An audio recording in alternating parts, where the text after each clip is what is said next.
ta'eef. Dubartiin jaalalanimtu jibban noksitu. Gaaf tokko xiqqoo si afaan keessa wal ba'an immoo jalqaba namni dhaqee bari inni takka haaraa mataa yuunaa godheen beeku jechuu jalqabu immoo isii ta'a maaliif jennaan uumama ijoollee. Uumama ergama rabbiin nutti hime bara. Ergama rabbii waan nu barsiiseen qabani. Gaafa waan raajibbite dhiirti immoo wamin al-ajaa'ib namni metodoloojii kana itti barate isin abarsiisu. Dhiirri yoo waan fedhe haadha manaa isaarraa jibbaa oole namni hundinuu waan haadha manaa isaarraa jibbuu qaba.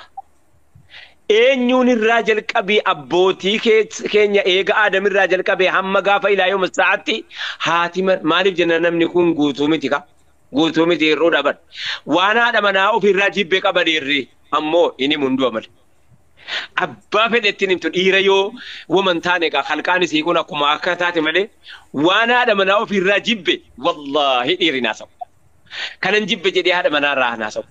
Yoo haasa immoo birmaduu miti gammechuu taate siin.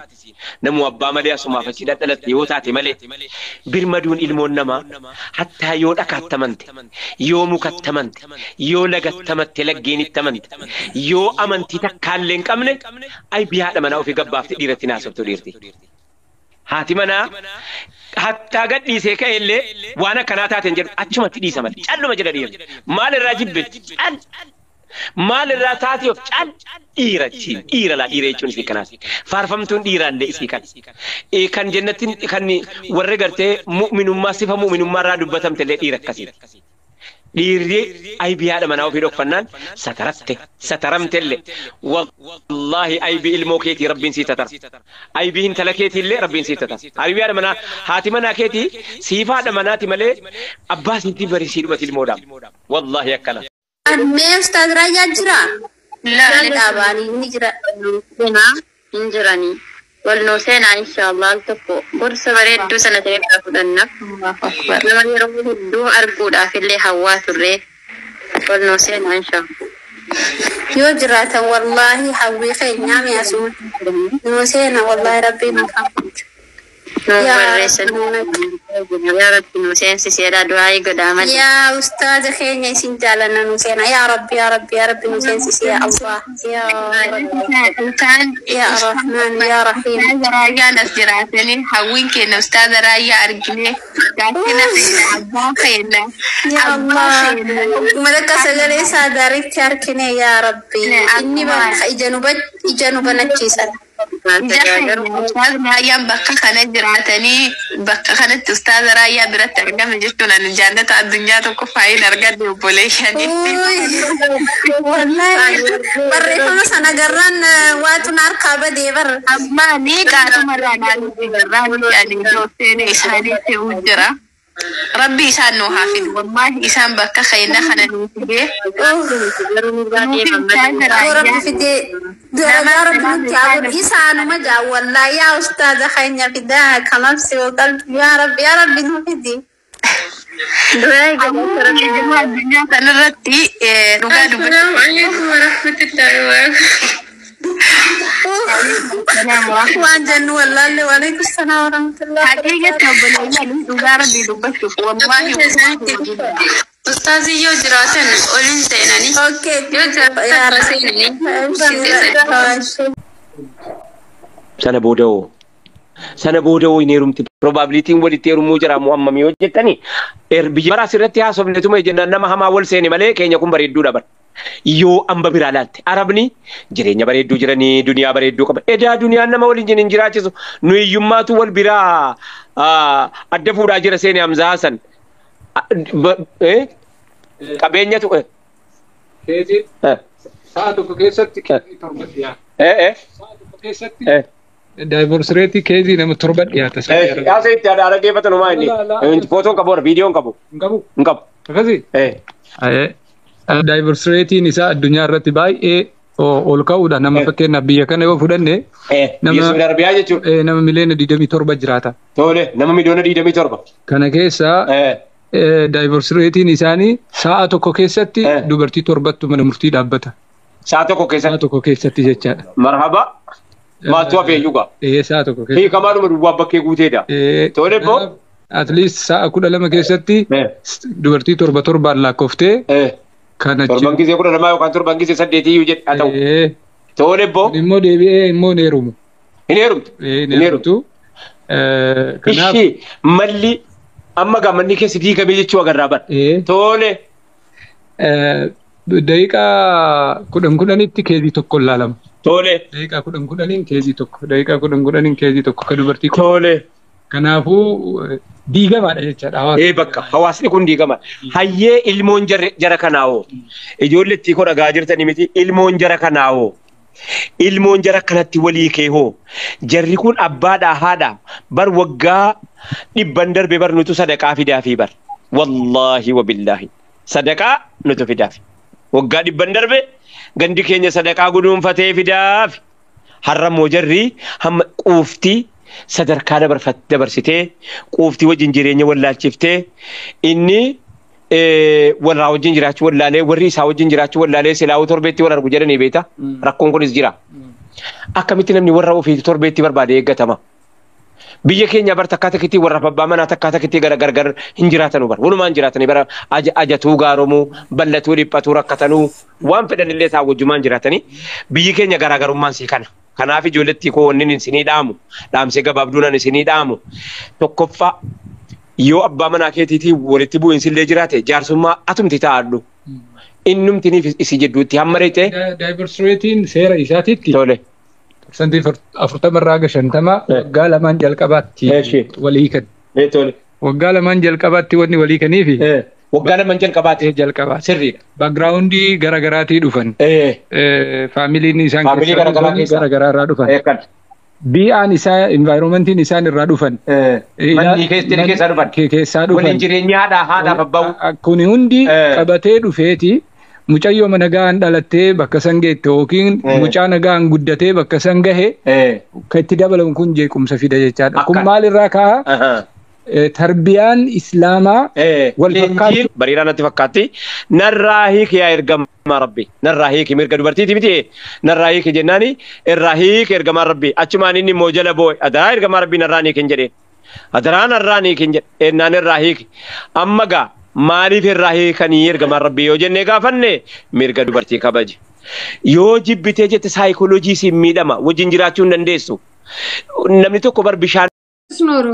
Bunii fi bishaan dhuguun tokko miti bar. Bishaan dhugeef dheebuu ba'uu dhabuun hin mala bar namni tokko.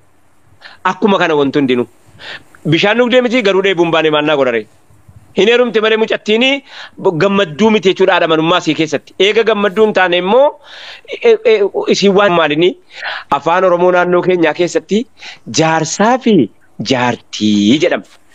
Jaarsaa fi jaartii jennaani afaan naannoo Baaleetti dullachaa fi dullattii jechuu fayyisee namni. Yookaan afaan naannoo manguddoo fi manguddittii jechuu se'a namni. Akkanaa miti dubbiin. Ijaarsaa fi ijaartiidha. Isiin ni ijaarti inni ni ijaara. Kanaaf warra wal ijaaru lammanii. Warra wal ijaaru lammanii. Isiin jannata ijaarti inni jannata ijaara. Yoo isiin mana keessaa ilmaan ijaartee ije inni immoo qotee falaxee baasee buusee yaada kuusee waan bakkee kanaa tatta'abbate fidee dhufa. Gammachuun dhabarra hin jiru. Gammachuun qabeenyarra hin jiru. Mallattoon isaa eessa onaan jettan Sacuudi Arabiyaadha. Warra waa qabu biyya kanatti argine warra jireenya hin qabne isaatti agarra. Ijoollee waa qabuun waa dhabuun jireenya bareechaa miti waa dhabuun jireenya fokkisiisaa miti. Keenyadhaa qaalichi tokko mana baaburaa mana oofcoo minaan namaa baatee mana minaan namaa baatee ijoollee 3 moo 4 qaba minaan namaa baateetii galgala waan rabbiin isaa kenne guduunfatee mana isaatti gala. Wallahi gammachuu jarri sun gammadanu gaaf tokko qaallittiin tokko abalu hin beekamtu Guraageedha magaalaa Markaatooti jaarsummaa na kadhatteennaan an jaarsummaa akkanaa taa'uu hin beeku waan jedhe. Silaa nama walitti araarsuun gaarii ta'u wajjin warqii kiiloo tokko naa bitee jette. Warqii kiiloo tokko. Utuudhuma yeroo biyya alaa dhaqu warqii naa bitu. Utuu warqii naa bitu. Maal naa godha warqii isaa fudhatee eddee barbaade na ba'u. An abbaa manummaa isaan barbaade. Yeroo dhufe kaarnii lakkaa. Yeroo dhufe birrii lakkaa. Yeroo dhufe yeroo kamiin wajjiniin haasaa. Yeroo kamiin itti haasaa. Yeroo kamiin ilaal. Ijoollee abbaan manaa fi haadha manaa jechuun wajjin buluu qofaa miti. Sa'aatii wajjin karaa deemanu jira. Harka qabaniitu lafa abbaa nagaa kaa'anii dhaqanii shaayii dhuganii galantu jira. Lafa abbaa nagaa kursii lafa kaayyatanii manuma sidii dhiphoo sana keessatti bosona keessatti gulantaa maaliigaa barcumatti xiqqoo bira kaasanii taanii bara hadha waaniin arge waan akkana ta'a jirti dubartiin. Inninis akkasii isinis akkasii immoo maaliif jennaan bakkeedhaa nama harka wal qabatee karaarraa deemaa oolee galee yeroo galtu kan si harka qabachuu hin beeku. Ishii akkamsii taati gaa harka qabachuudhaaf immoo abbaa manaa biraa barbaadatti moo wajjiniin haasa'uudhaaf immoo abbaa manaa biraa qabdi moo innoo asitti sabbuma manaatii beeka dhuyaa dhiiraana dhagaye. Akkuma namni bakkee sun harka qabatee karaa deemu yeroo agarte yeroo si wajjin deemtillee ilaaltii bar atis wajjiniin harka qabattee torbee irraa haa ta'u 14 irraa haa ta'u. Egaa maayyii irratti akkuma miidiyaa irraa dubbannu kana haa taanu. Yeroo miidiyaa irraa dubbannu dhiira fakkaannaa miti leenca. Yaa utuu mana keessatti akka sana taane silaa waa bultiin keenya gabbate. Waa ilmaan keenya tole. Waa bareenne. Waa miidhagne.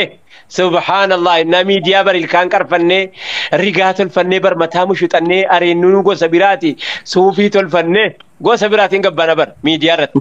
Maaliif jennaan bultiin egaa kama qaala sallallahu alaihi wasallam jedh Allahu akbar manni keessi akka rabbiitti jira ibidda irra qabame lakkisaa bodubbi. Ijoolletti koo dara rabbiidhaati. Dubbiin achi hin jirtu kunoo jedhana abbaan rabbi rahmataa godhuuf yaa ilma koo dubbiin kanaa miti kunoo jedha. Maal jennaan furdaa seeteetti hirkatinii humna dhabuu abbaatu beeka. Qallaadha seeteen shakkinii lakkii qallinni humna dhabaa miti. Nama ciisee hunda bira teessee namatinii nama ciisee hunda hirribni hin qabu ciisee si dhaggeeffata. Egaa ijoolletti koo kana caala isinitti haasa'u ijoollumti durbaa walitti qabamtee haasofnaananii dhufee seenee dhaggeeffataa oole yeroo miciyyoon Aminaa jedhamtu yeroo sin haasoftu sila Aminaa kan jedhamtu wayitaa saa turteen bareechin ilaalaa ture miciyyoon konfidensii qabdi hedduu ofirratti amantuudha yeroo haasoftu ajandaa filachuu qofittiidha. Ajandaa yeroo filattu ajandaa nadha ijoolleen durbaa keenya isiin biyyaan keessaa qabdu tokko walitti qabama lammaffaa wal danda'uudha. Wal danda'u haadhattii koo ansi arrabsaan waan ati naan jette kana danda'eesiin hin jedhu. Wallahi sitti fakkaannaan naan jette malee na jibbiteetii miti jedhiin meeme waa tokkoon ta'u. Innaas namni si arrabsu atis amiina na dhagaa jirta. Atis kajeeltuu jennataa na dhagaa jirta maqaa keessa akka rabbi beeka. Ilaamee wanni si hidhaamu yeroo namni dhufee waa siin jedhe wallahi sitti fakkaannaan naan jette malee naa baateetti miti. Ana hamaatti na yaaddeetti miti jedhi obboleettii kee wajjin akkanatti jiraatta. Wallahi sitti fakkaannaan akkana na seete ani immoo kanaa miti yaa obboleettii jedhi meeme. Waa tokkoon taatu sirraa wanni hidhatu hin jiru. Kunoo namaa wajjin jiraata dhageenya waggaa 50 guutu. Kanaaf akka itti namaa wajjin jiraatanu irra darba nama qaanfatee barlaa yeroo addaa kana keessaa addunyaan nuti keessaa dhufne beeytanii haala biyya keenya abbaan koo du'eeraa taaziyaa dhufuu diddee haati koo duuteetti ennaan taaziyaanatti dhufuu diddeedee hawaasa wal baqatu keessaa dhufne. Inna lillahi takkitti namni du'aadhaa jiree jiraadha baabbo. Ho haati koo du'an ishii isaan du'an hidha baasii dhabuun qoosaa miti haasaan akkana. Gowwaa barbaadadhaan jedhaanan ofii kootiif mana dhaqa nama waan akkanaati jecha na baqatean. Maaliif jennaan isa du'ee dhabaan si dhabaabbo. Ati na biratti jabeenya. Isa du'ee irra sitti sunatti jabeenya. Yoo akkana jennee hammam tokko wajjin jiraatama. Kun immoo muuxannoo irraa waan argatamu akkuma hadiisa irraa akkuma ergaa islaamaa risaalaa islaamaa irraa baratamu muuxannoo irraa waa hedduu baratama. Wa barakaatu. Sheekh keenya Saraaya baga nu jiraattan hamtu rabbi isinirraa qabu bakka takkatti na kofalchiiftan akka maleedha. Yeroo wajji shaayillee dhuguu qabaachuu qaba. Yeroo wajji deemtu wakumaa bakka jettan sanii keenya na dura bu'ii jaanii bakka sanii kofluu ture qofa wajji deemuun isa alfata.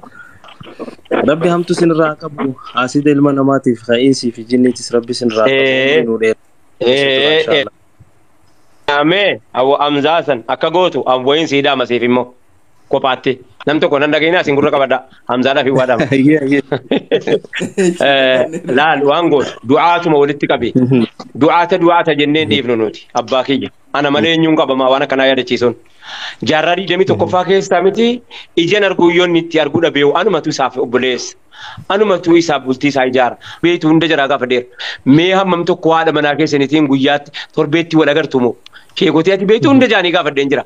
Mee torbeetti wal agartaniiti dubbiftee haasofsiiftee wajjin karaa deemtamoo. Atoo guyyaa hundaa sirra kitaaba qabattee darasaa wajjin teessa. Atoo guyyaa hunda mee guyyaan haadha manaa keetii sa'aatiin haadha manaa keetii yoomi. Isiinis abbaa manaa biraan qabdu. qabdu akkuma abbaa manummaadhaaf si qabdu sheekotiidhaafis ijoolleen sheekummaadhaaf si qabdi miti yoo sin sheekummaadhaaf si qabaatte ilmoon kan keessi immoo haadhu abbummaadhaaf si qabdi sa'aatiin ati barcumara teessee wajjin haasoftee shaayii burcuqa tokkitti waa tokko hin godhin burcuqa tokkitti wajjin dhugee egaa nagaan jiraan ulfaadhu kabaliin akka itti jiraatullee dubbattanii shabaabota hedduu as jala jira.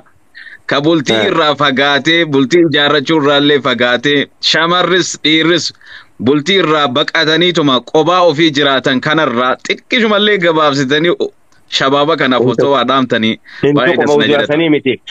Bultii ijaaramee jiru kottaa deebifnee ijaarraa bakka yaanni islaamaa itti makee karaarra warra ijaarame biratti tollaan isa ijaaramu bira yoomna rakkise kan isa ijaaramu sichi ijaarama. Ani ijoollee ijaaramu bira hin jiru malee warra ijaarame bira hin jiru. Haasawa biti tuttuquudha kun. Haasawa biti tuttuquudha kaa'irta. Gaaffii dhiyeessa jira. Jaziiraa obboleettii koo kan fadhe malee is qofaatti waa jedhanii obboleettii koo kanan kan fadha dubartootaas seera kee jiran waan kan fadhuuf utuu silaa dhiira qofa ta'e waan jecha tokko ittiin jedhanii silaa jecha tokko ittiin ga'anii ammoo kabajaan kan dubartoota obboleettiiwwan kee as keessa jiran waa ta'u. Maashaallah. Ustaad ani waliin baddu. Nagaatti ola. Salaamu alaikum warahmatullahi. Nan dhaggeeffadha. Ayyee nama diinii kana Disa ustaadni Jazakallahu khairan. Nama hedduu tasooraa wallahi natti ergataa turanii ijoolleen edda silaatiin illee ustaadni nuuf